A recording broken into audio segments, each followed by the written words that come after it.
All I need to know is there any headlines that they've created, because I haven't seen any. I haven't seen any news, nothing. Oh, I'll try. I caused the big one with the Rudy one over in England. Gee whiz. Well, I could not believe it. I just said, guys, you're listening to my trash. Like, you're bringing it up everywhere. Have you got some surfing spots you can try out? Yeah, they can head down to, what is it, Bondi Beach.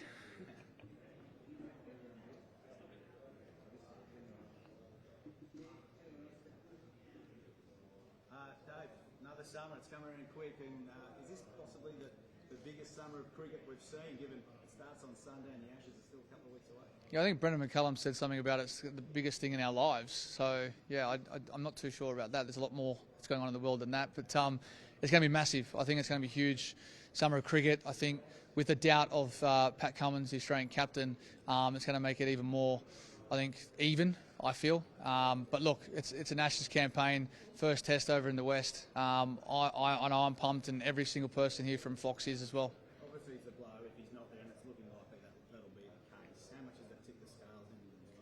Oh, massive. I think if you look in the past 5-6 years with the way that Pat's taken that ball upon himself outside his second spell and used his airspeed to bowl that short pitch deliveries and take wickets that way, who else is there to do that? Who's there to take that role? Scott Boland's a fantastic bowler, line and length. Probably doesn't have the airspeed that Pat does.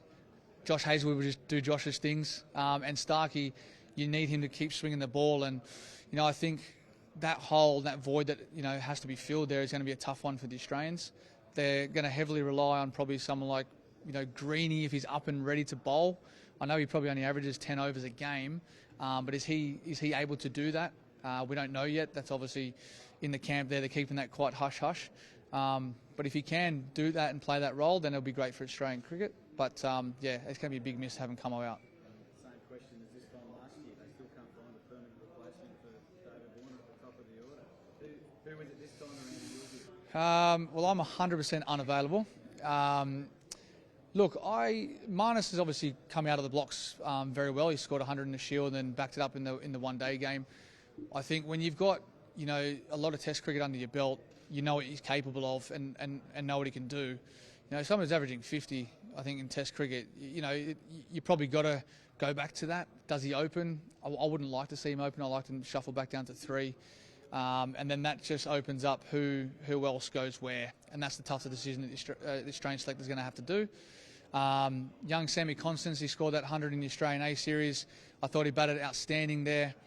I don't think we've seen exactly what we know Sam Constance can do. I think last year coming out, he probably got overwhelmed by the occasion, and we saw some very highlighted cricket. But I know I've seen him build innings. I've seen him play some fantastic innings, and I'd like to see him go back to just doing that. They don't have a Jasprit Bumrah, so he doesn't have to worry about that. They've got some fast bowlers, but he can tackle that. So I like them to try and probably stick with, with Sam and give him a crack, because at the end of the day, I know it's a short-term fix if they want to try and find someone else. I know that they were mentioning, Mitch Marsh and Josh Inglis, but yet again, there's no reason why Sam Constance can't do that role.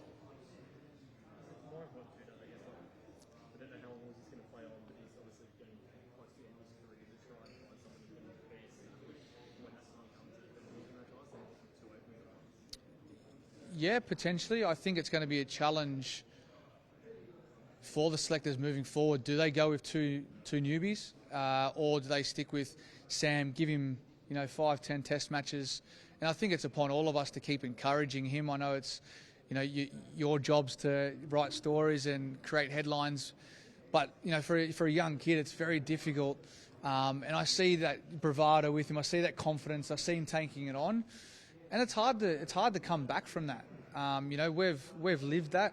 I can understand and feel what he's going through. It's exciting. As a 21-year-old guy playing cricket for Australia, I feel like I'm a rock star. It's going to have that repercussion as well when you do get dropped. So, look, they're going to have to, I think, find a replacement for Uzi as well. It's going to be a challenge the next 5 years to see who's going to cement that spot. There's a lot of good young cricketers that are coming through. A lot of cricketers coming through, and I had a short burst with him last year at the Thunder. Hugh Webgen, I think he's going to be a good prospect for the future. Not just yet, but I think he's probably one name that you could see at the top of the order potentially, even though he's been batting in the middle order. David Gibson signing in the last few weeks for the front row with Ashley coming down. Excited about the challenge of leading him and working with him throughout the season? Yeah, most definitely. I do now know that we're probably not going to fix that wicket out at Homebush and it's going to turn square. So I think we've got 4 spinners. So, look, it's exciting. It's exciting for our community out at Homebush. It's exciting, the first ever Indian player to come out and play the BBL. I think that in itself speaks volume of where the BBL stands in the franchise cricket world. I'm excited to play with him. I've played a lot against him. I will say for us, it's fortunate he didn't get picked up in the ILT20. So now we've got him for the whole summer. And I know what he brings to the team. I know the attitude that he brings. He wants to help. He wants to educate. And his experience is, second to none. And I can't wait to, be an ear in that change room and listen to his craft and how he goes about things. The white ball series against India starts this weekend. No doubt some of the IPL franchises will be keeping an eye on that series. Is this a chance for the likes of Mitch Owen and some of those fringe players to put their hand up for the auction, which is coming up? Yeah, most definitely. And I think the hardest thing about the guys who have done so well the last 12 months is the second year sort of syndrome that everyone starts talking about. I've got no doubt that these Australian cricketers that have done well the last 12 months will go on and do bigger and better things.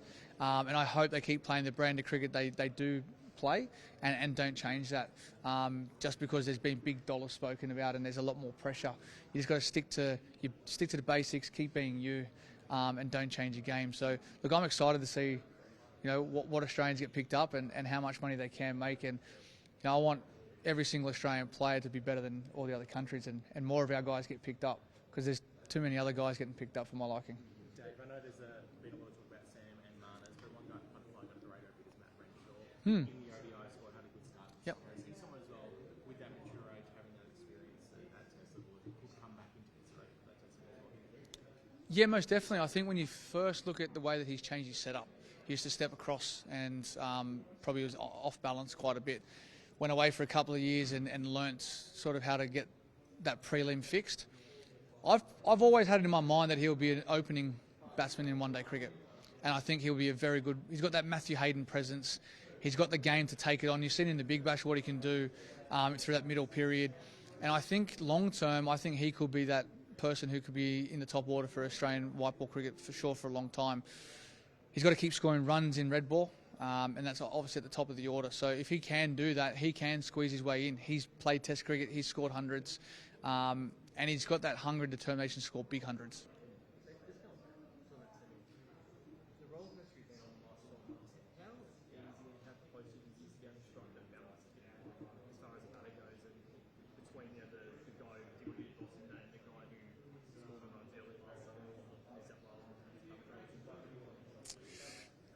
I can speak for myself in terms of how to work and sort of get your head around that. I played 7 one-day games, got dropped, right, coming from 2020 cricket. I didn't know how to play one-day cricket. I just thought it was the same as 2020 cricket. And then I went and played red ball, started opening the batting in red ball cricket, got a couple of hundreds and then played Test cricket as an opening batter. I found that my Test cricket helped my one-day batting.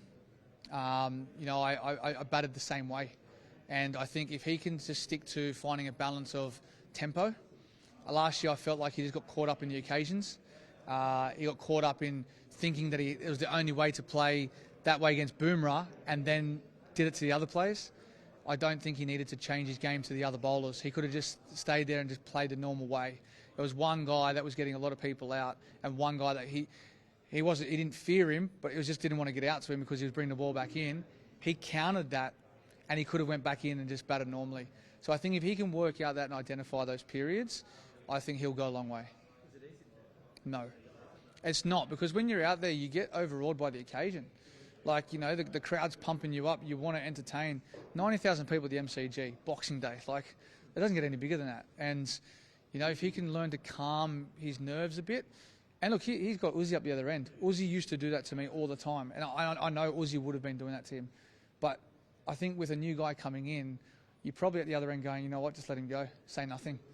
And you learn that with batting with someone. That's a partnership, and that's where I think you need to keep that stability there. And if he does stay there, they'll work very well together. Have you considered reaching out to Sam and maybe offering some advice on dealing with scrutiny in the middle of the middle of the MCG? Look, I've spoken to him a fair few times over the last 12 months. You know, he's got a great mentor in Shane Watson. He does a lot of work with him, and I think in time it will help. I think with Sammy, the most important thing for him is to try and work out and identify around in his inner circle the people who aren't just pumping him up all the time. You know, you got to come back a little bit, and it's hard because we've all been through it. We've all our circle of friends have all come and condensed. It's just one of those things that comes with the game. Everyone wants to pump you up, but when things start getting difficult, who's in your corner? And they're questions I haven't asked him. They're probably questions, for probably Shane who's been working with him to say, mate, have you identified any of that yet? And then you can stick by that and just have a reference point from here, from time to time. And that's what you need at this level. You need someone you can go back to and tell you the hard, honest truth. And I hope they've got those people in this corner. Davey, they say styles make fights. The baseball or the Australian way? What style will you get out to Ashes? Who's going to win? The Australian way, because we're playing for the Ashes and they're playing for a moral victory. There's your headline. Me, I'll just stick with four. I think 4-0. There's going to be a washout somewhere. It's generally Sydney. So look, I think 4-0. I think it'll be a great series, all dependent on obviously the captain. If the captain doesn't play, I think it'll probably they might win one game. So if Camo's there 4-0, if not, they'll probably win one game only. Which one that is, I don't know.